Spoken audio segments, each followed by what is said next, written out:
In this video, I kind of want to explore the role of masculinity, how I see it as a man, a 31-year-old man. And I also want to talk a little bit about the role, the importance of the concept of masculinity and the role it has in my life and had in my life when I was a young boy and a teenager. And make sure to comment below because I really want to hear your opinion, whether you are a man or a woman on the other side of the screen. Let me know in the comments what you think and how you feel. Do you think it's gone overboard? Do you think people are obsessed with masculinity? Do you think people don't care enough about their masculinity? Do you think it's important to consider these things at all whatsoever? Just let everyone know in the comments and have a nice conversation. The feeling I have gotten in the past 10 years or so, 10 or 15 years, I've gotten this feeling that from the movies, particularly the movies from Hollywood, that people are trying to turn women into men. And I really don't understand the point, and it's a real shame to me because I have always loved feminine women. And obviously I love women who are not feminine as well. Like, they make great friends and every person gets to be whatever they want to be. But I haven't really understood this push for masculine women and this push for women to be exactly like men. And some people have claimed that it is because they want to make men and women more equal. But I don't think having equal rights and opportunities means that you literally have to force men and women to be the exact same. And it's ridiculous because it just doesn't work. And you can see this even in the movies when you have some really skinny girly girl, physically girly girl, doing things that only a man would be able to, or only a very special, particularly strong and big woman would be able to do. And it looks silly and it isn't convincing or believable, and that's why it feels so forced. On the so-called mainstream media, you can find and see articles about toxic masculinity and the dangers of characters like Andrew Tate and how the young men are learning some disturbing behavior from these figures. And as I look at these, I've watched some of these videos, I've read these articles, and it has made me wonder, is it good or is it bad that we have all these influencers? And especially because some of these influencers are indeed kind of trying to be hyper masculine, trying to be these very exaggerated characters. And personally, I used to watch a lot of videos from Hamza a few years ago, and he made some good points about masculinity, but also I've always felt like that guy, he doesn't feel exactly genuine. There's something off about him and his demeanor. And especially when I saw his video about his breakup, I was convinced that this man is actually way more insecure than he wants us to believe he is. And it truly made me realize that perhaps the most important thing about being a masculine man is to actually not be insecure and to find confidence. And so I wanted to make this video myself and try to explore the concept of masculinity a little bit, as well as think about the role that masculinity plays in the lives of boys and men. And I would really like you guys to comment below what you think.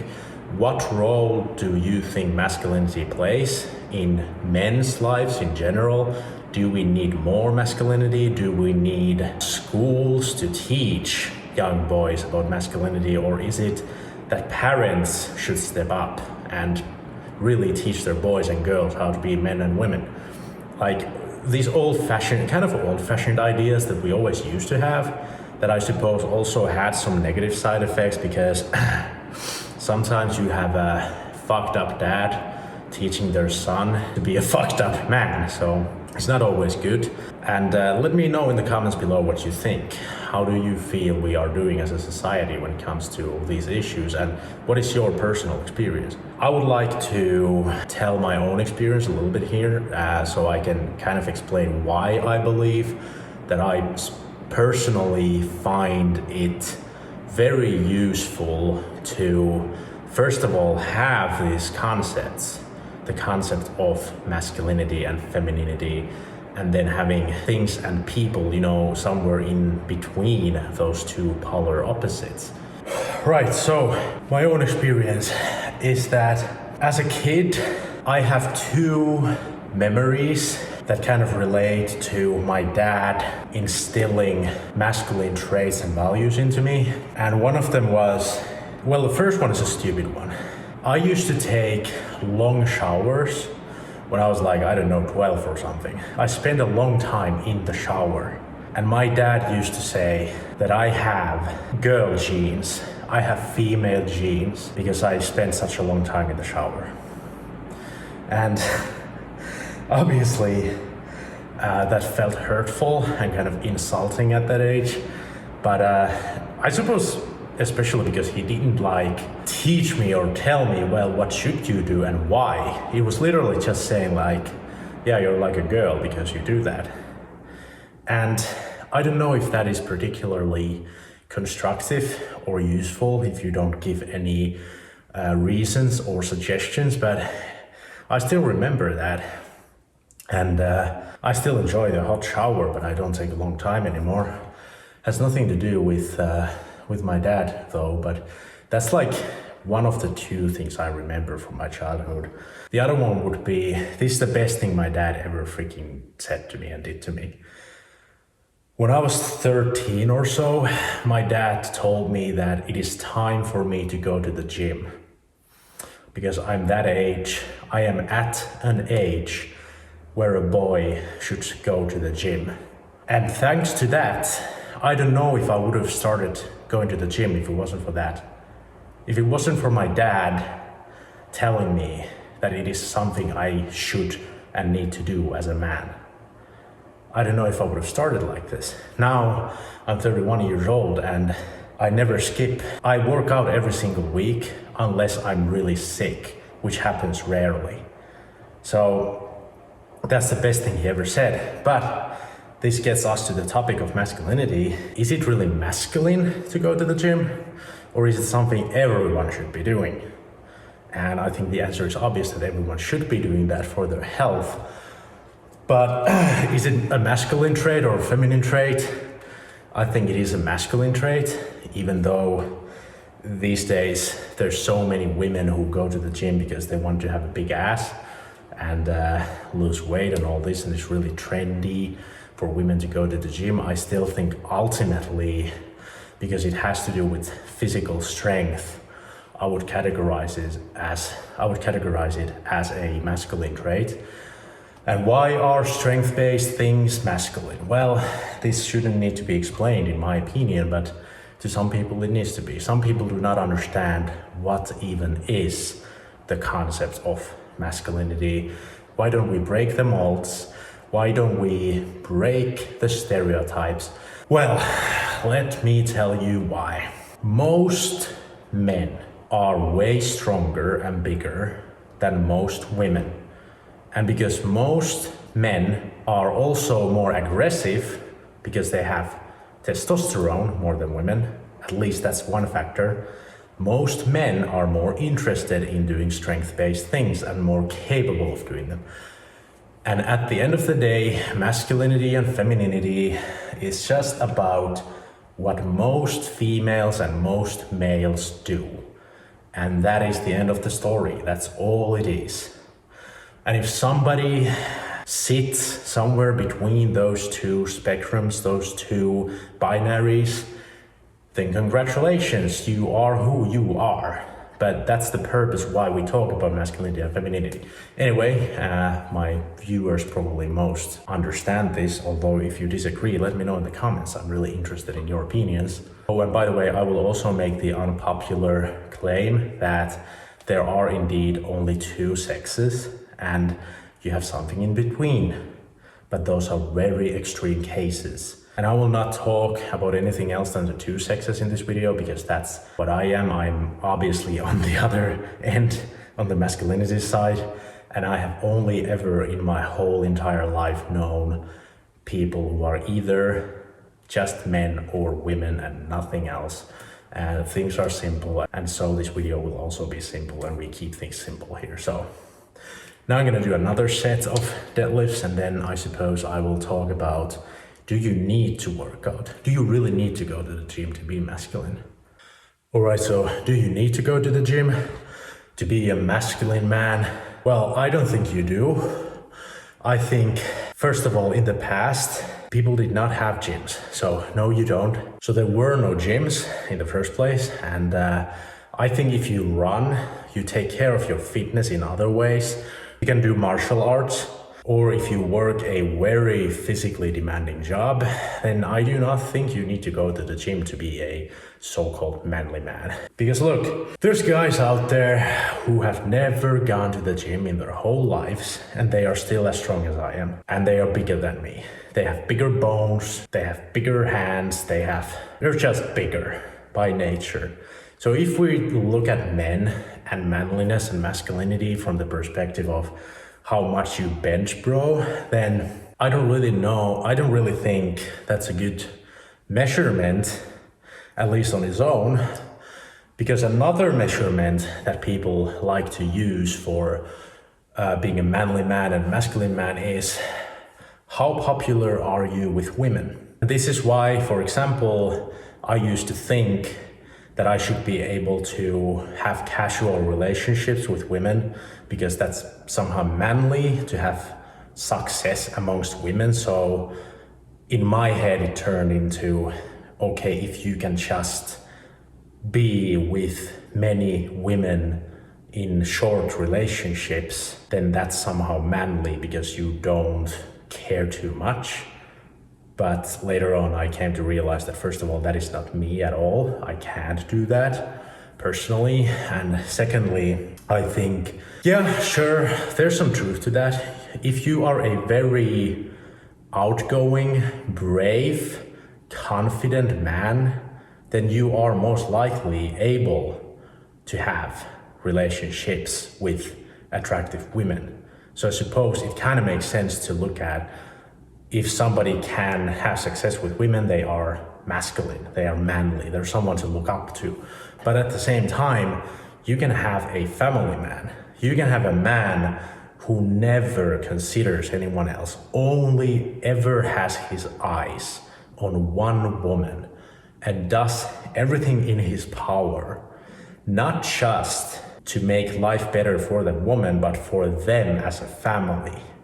And I think that's one of the most ultimate forms of a manly man, a masculine man, is somebody who really takes care of people. It doesn't have to be their own family either. I think leadership is a masculine trait because it's more common amongst men than women. So I think it can be categorized in this way as a masculine trait. And so leaders of communities, whatever, are masculine and manly. So I don't think you need to be jacked. I don't think you need to be big.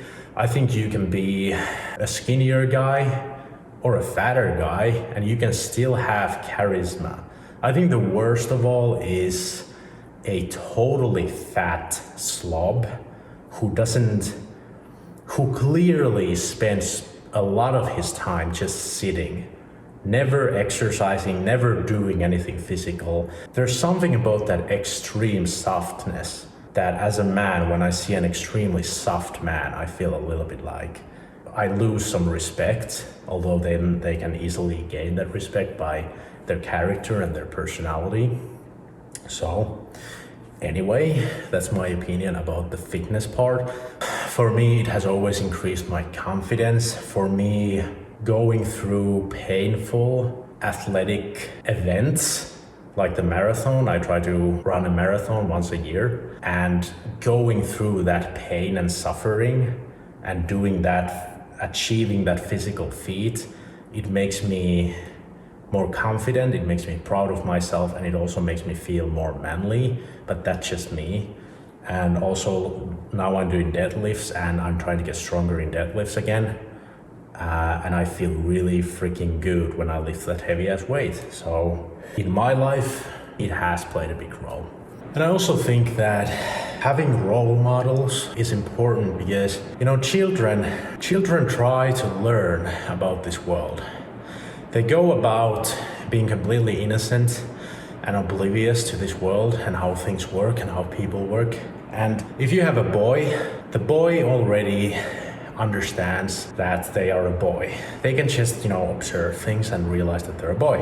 And then they don't know how to be a boy. They don't know how to be a man. So they look around and they see that, hey, there's a man, not just their father, but other men as well. And they try to learn they look up to those men and they try to learn from those men how to become a man themselves. And a good example of this is that I have some relatives, and now I have a nephew, but he's too young to understand anything yet. He just learned to walk recently. But when it comes to the relatives that I have and their children, there's been a couple of cases where it's been really obvious to me, and not just relatives, but other cases too, where there's been a boy who's been, 4 years old, 7 years old, 9 years old, all these kids. They've been hanging around my family, my dad and my mom and everyone, and then I have been there visiting them. And these boys, they have clearly looked up to me. They have really enjoyed my company and just talking and doing things with me. And they've really talked a lot about me even after they have left. And I haven't seen them for a long time. I've heard from my mom, for example, that those boys, they still remember you because they really enjoyed their time together with you. And I believe that has to do exactly with the fact that boys want to look up to men because they know they are the same. It's like coded in our DNA, at least in most people. I won't get into the trans stuff because I don't know anyone like that, literally, and also because what I said earlier, that I believe there's literally two binary sexes and then you have something between, which is not a third sex, just something between or mixed. So anyway, I think it's important, and that's why it's good to teach your kids as well. I suppose the thing where you can go wrong the most is if your kid happens to be gay and then you try to teach them about girls, like how they should like girls and do this and that, but then in reality they've always been gay, and because you're destined to become gay when you grow up if you're gay. So that's something where people still go wrong, I suppose. But other than that, I think it's really helpful to teach boys how to become men. Although now, if we really want to talk about the toxic masculinity, I suppose we should talk about crying, for example. I think it's not constructive or helpful to tell boys that they shouldn't cry because they're men, but rather you could say, I suppose, that if you want to be the best version of yourself, it would be helpful to learn to regulate your emotions. I mean, it is good to teach people how to deal with their emotions in other ways than crying. But if you literally just tell a boy, don't cry, boys don't cry, so don't you dare to cry in front of me, boy, that's not gonna do any good. So we need to have better ways of telling and teaching these things. But I do think, once again, on average, I suppose men cry less, although men cry plenty. When you are a man who is confident and who knows himself, then you can cry in certain situations. It's not like if you cry at all whatsoever, then you're not a man. That's not how it fucking works. And if you think otherwise, then maybe you are just super tough and hardened, or maybe you are full of shit. There's those two options. And I suppose one thing I might consider toxic masculinity is, in my family, I was never taught to hug men. And I can see that even with my friends. I don't hug any of my best friends. And I guess it's like a Finnish thing, that the men in Finland have always been that introverted and whatever. Maybe it's like a generational trauma in Finland or something, but I've never hugged my freaking friends, dude, or my dad, or my brothers. And then I watch movies and shows from everywhere around the world, and I see men hugging each other, and I'm like, damn, you know, that actually wouldn't maybe have been so bad if I actually hugged some of those guys. But, you know, it is what it is. I'm not used to it, so I don't do it. It doesn't bother me now, because, like, you know, I can hug my girlfriend, so why would I need to hug any guys? But just something I thought that perhaps, because when I think about it, like, if I have kids in the future, I'm gonna hug them. If I have a son, I'm gonna hug him, so he will learn to hug me. And I don't know why I haven't learned to hug my dad. I have no idea. I should ask him sometime. Although I suppose the answer probably simply is that, well, his dad never hugged him, you know, generational stuff. But I think really only few things are toxic masculinity.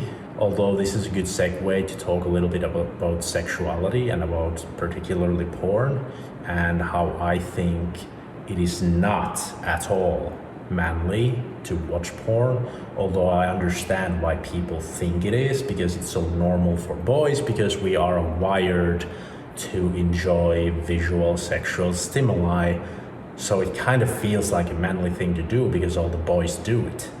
But I'm gonna do another set of deadlifts here, and then I come back to talk about that. Fuck, man. Oh, I'm not doing particularly heavy weights, but I don't know, I just run out of breath anyway. Right, so I think watching porn is not particularly manly.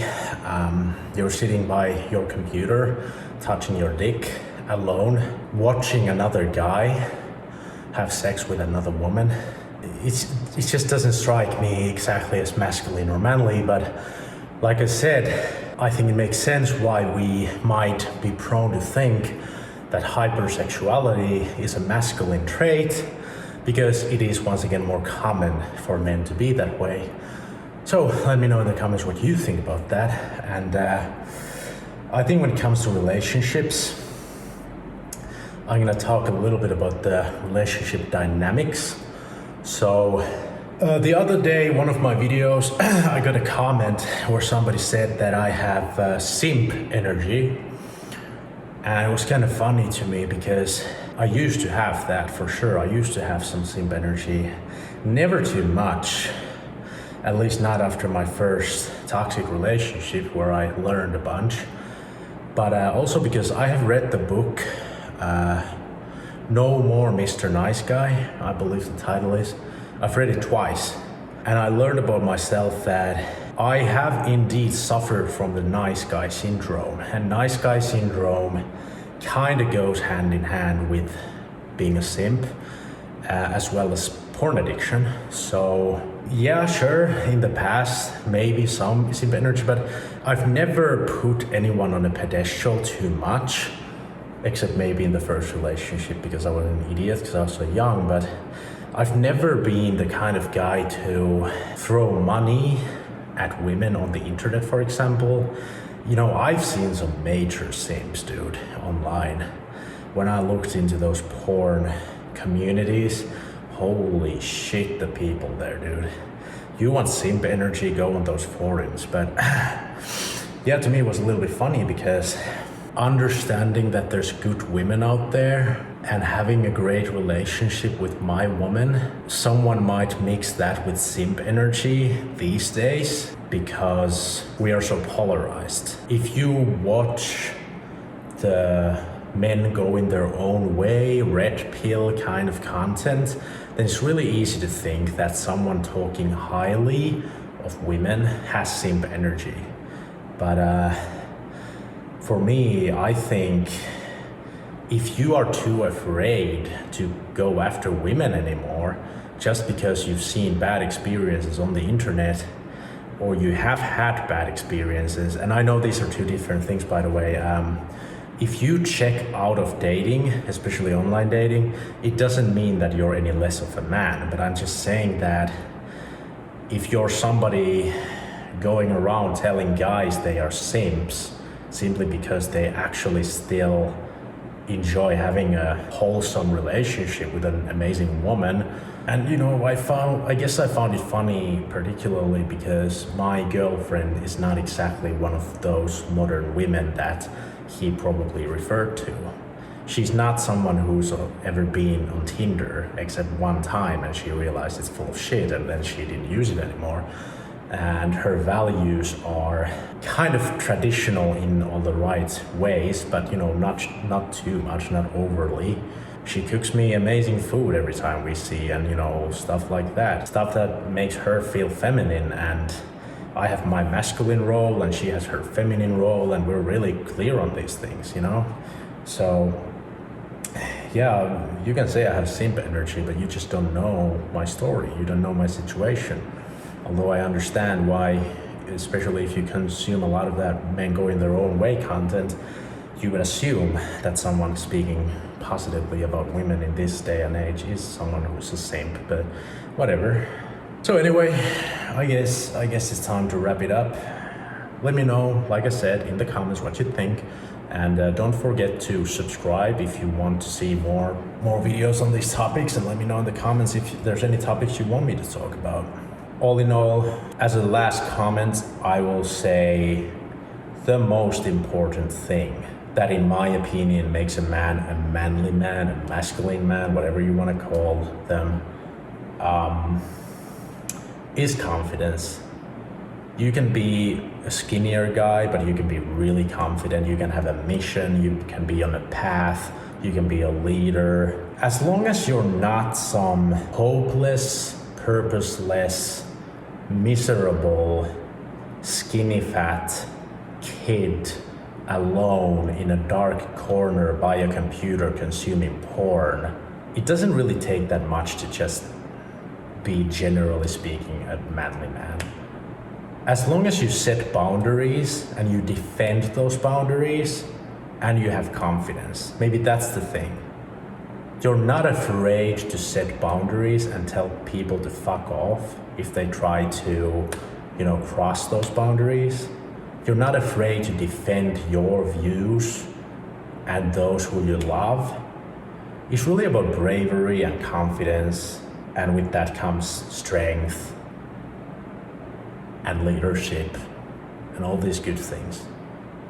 So that's a wrap up. Now I will go do more deadlifts, and I will see you in the next one. Thank you for watching. Bye bye.